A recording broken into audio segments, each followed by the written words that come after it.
Programang ito ay rated SPG, striktong patnubay at gabay ng magulang ang kailangan. Matapos ngang maingud-ngud ni Tanggol ang mga mangungutong sa pwesto ni Aling Betsay, ay napabilib sa kanya ang mga taong naroroon at natuloy na nga ang kanyang lakad na bisitahin ang kanyang nanay Tess.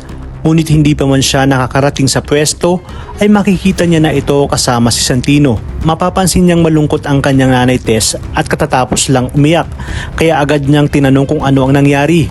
Dito nga ay napahagulhol na lang si Martes at niyakap ng mahigpit ang kanyang anak na si Tanggol at sinabi na patawarin siya sa lahat ng kanyang pagkukulang at nagbulag-bulagan siya at sinunod niya pa rin ang kanyang tatay Rigor.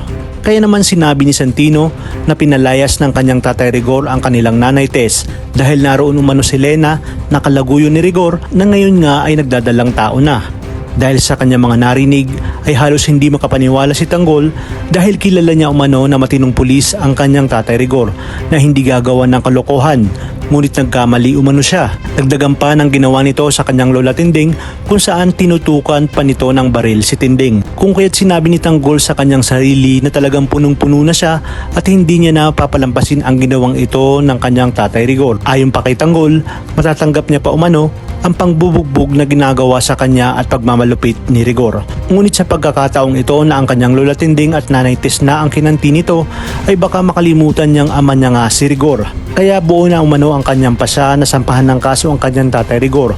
Hindi lang ito dahil gusto niyang matanggal sa serbisyo sina Rigor at Lena bago nga mag-resign si Lena sa kanyang pwesto. Ngunit hindi nga ito ang mangyayari dahil maya-maya pa ay makikita niyang magkasama sina Rigor at Lena papasok ng simbahan. Agad niyang hinarang si Rigor at sinabi na hindi niya mapapalagpas ang paglalapastangan na ginawa ng kanyang tatay Rigor sa kanyang nanay Tess. Agad na inilabas si Rigor ang kanyang baril at sinabi na kaya nangyari lahat ng ito dahil kay Tanggol. Muli niya ngang ibabalin lahat ng sisi kay Tanggol gayong wala namang kinalaman si Tanggol sa kanyang pambababae.